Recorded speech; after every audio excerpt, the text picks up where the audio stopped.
Greetings again. Behind my shoulder is my twin soul Kara, who is a higher dimensional member of Ashtar Command stationed on Hades base, and I am Russ Hatfield, who is just living the best life possible. This lesson was channeled through Mark Crocker by Tia, and is called Transdimensional Astral Travel Jumps. There is astral traveling, and then there is transdimensional astral traveling. Once you get out of your body, how do you get to the higher dimensions?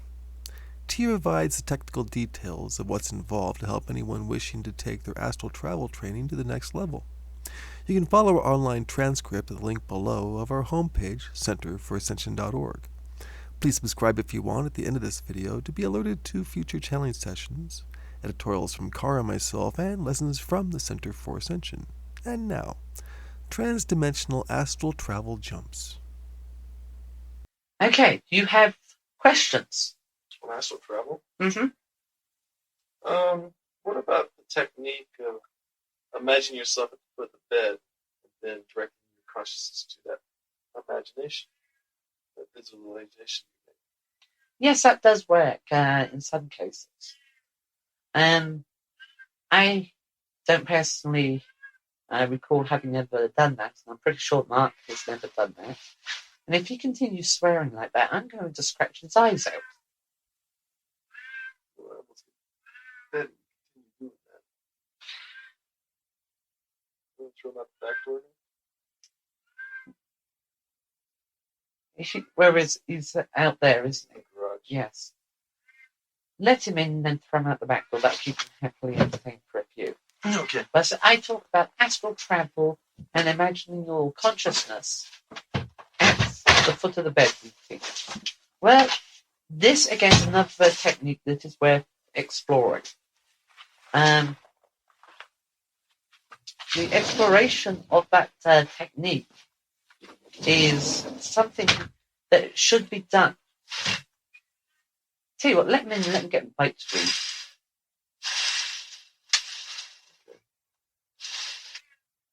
That's what he's demanding is food. There we go, straight off to the food, right? Mm-hmm. Okay. And in using various techniques and experimentation with those techniques, will give an individual the best feel for what technique works for her or him. And the techniques that we have described work for us and have worked in trials up here for us. So therefore, it's not right for us to say that those are the appropriate ones to use. It's just alternatives to try. And whatever works for the individual works, regardless of the fact of whether it is doing the laying down in a circle and using candles, or a 10 deep and 10 shallow, listening to nice soothing music. Those are just two possible ways of astral traveling. You can get as many astral travel masters together as you can from different countries, and they will talk and they will pick out certain things that are working for them. But cobbling all those ideas together and coming up with a right formula that works for everyone is something that would be difficult. As for projecting your consciousness to the foot of the bed and traveling from there, that is just another kind of astral travel. Okay.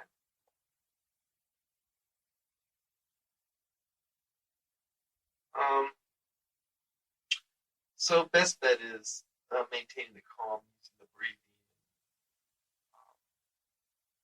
projecting yourself in the ways we described before.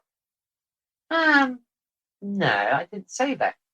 What I said was that what works for the individual works for the individual. And experimentation is the best thing. Our methods work up here. And the other method that is used in the How to Astral Travel is something that Mark and myself worked on together that works also well. But I did not say that they were the only ones. Right. They are other possible ways of astral traveling. And to re-go over what I just said, there are a myriad of possible ways to astral travel.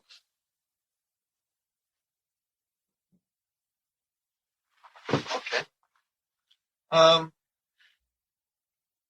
when you were switching dimensions, is there any way that you can ease that process up?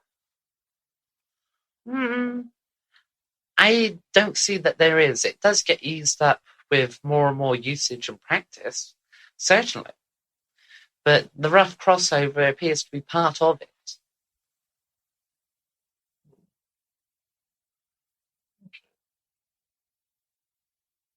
It's a little bit like the early vessels that you had that were breaking the sound barrier. Yeah, for them to start off with, it was a real choppy, jumpy movement, and as the pilots progressed onto better and better aircraft, it got easier and easier and smoother.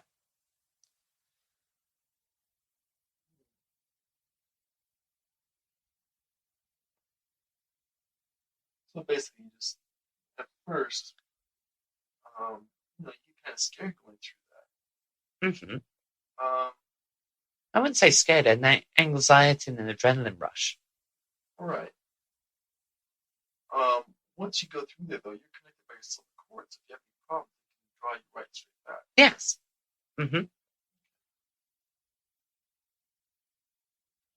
Yeah.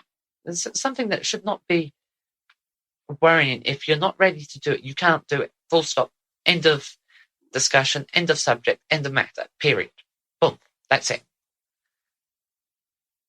But if you are ready, and you can do it, and you have the power and the capability and the technical knowledge on how to do it, it shouldn't present too much of a problem, apart from the fact of the adrenaline, the excitement of doing it.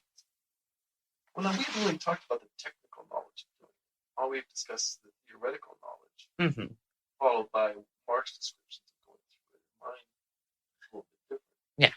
So what technical knowledge would be necessary for someone just starting out who wishes to do this? But the technical knowledge would be knowing the correct point of exiting, the necessary speed to be achieved to do the breakthrough. Is that different with everyone? It varies from person to person. To a certain extent, there are key things that are the same. The building feeling of as you approach it, the excitement increases and increases. And that's also the energy building up that's enough to project, to create the breach for you to jump through. Those are pretty much common things throughout all astral travel. All trans-dimensional astral travel, should I say. Okay, the technical data is the necessary velocity increases as the approach for the jump occurs. Obviously, the faster you go, the quicker you achieve it, the more energy is built up to be able to make the penetration for the jump. And the projection necessary to create the breach or hole is the same amount for everyone. It just depends on how much energy a person is capable of projecting for that purpose. As the energy builds up and as the critical moment is approached, the energy is focused in such a way ahead of the person that it creates the breach or hole as the person approaches. Now, obviously, the hole seals up directly behind the person and seals around the umbilical cord that keeps them in touch with their third dimensional or sixth dimensional world.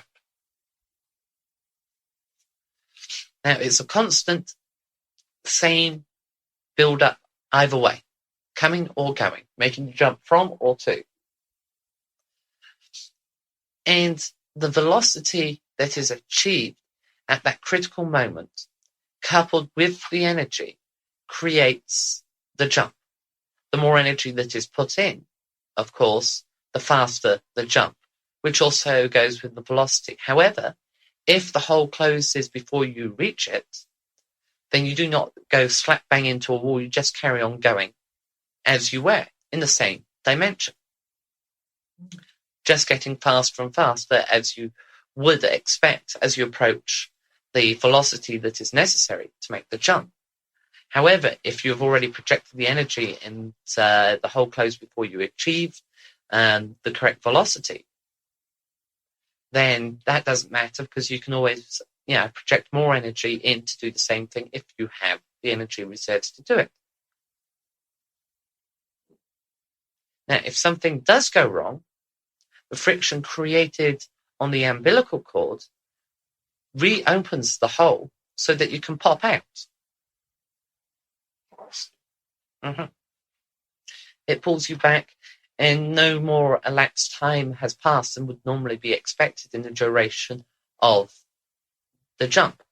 You see, when you go through into the fourth dimension, before you head to the fifth dimension, the cord slides along with you. It doesn't say stationary at, let us pick a fictional time of about 9:30. It continues sliding up through all the time possibilities and variabilities. They slide around your umbilical cord as it progresses on up on the relevant time. So when you make the re-entry and you are spooling in your umbilical cord, as it were, that's a word I hate to say, spooling, then it moves up with you. Otherwise, you would be re-entering at the exact same time that you left, which would be very, very difficult to achieve. Right. Now, with duration jumps, it is slightly different on the umbilical cord, due to the fact that the elapsed time may be 5 hours, but you actually return an hour after you left. That involves a little bit of tricky stuff, which I'm not fully comprehensible on. You'd have to talk to the experts on that. Okay, now what about the abilities to jump from the third to the seventh dimension? Well, basically, they are very similar. It just takes more energy to make all those various energy build-ups and jumps.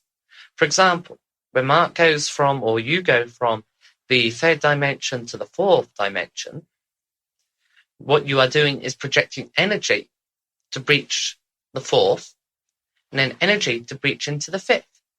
Right. It's just more projection of energy for the jumps. For example, on the 20th, I believe you have been invited to a formal function on the sixth dimension. Right. And the energy that is necessary is not for a jump to the fifth, but a jump to the sixth. So you go from the third to the fourth is your first jump point, to the fifth, that's the second jump point, to the sixth, which is your third jump point. You just need a third more energy than you normally do. I see. It's just so the seventh, you go with the other one.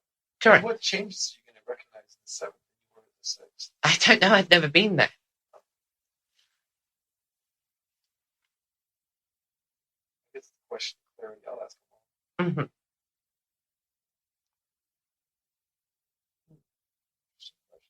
Yeah, it is.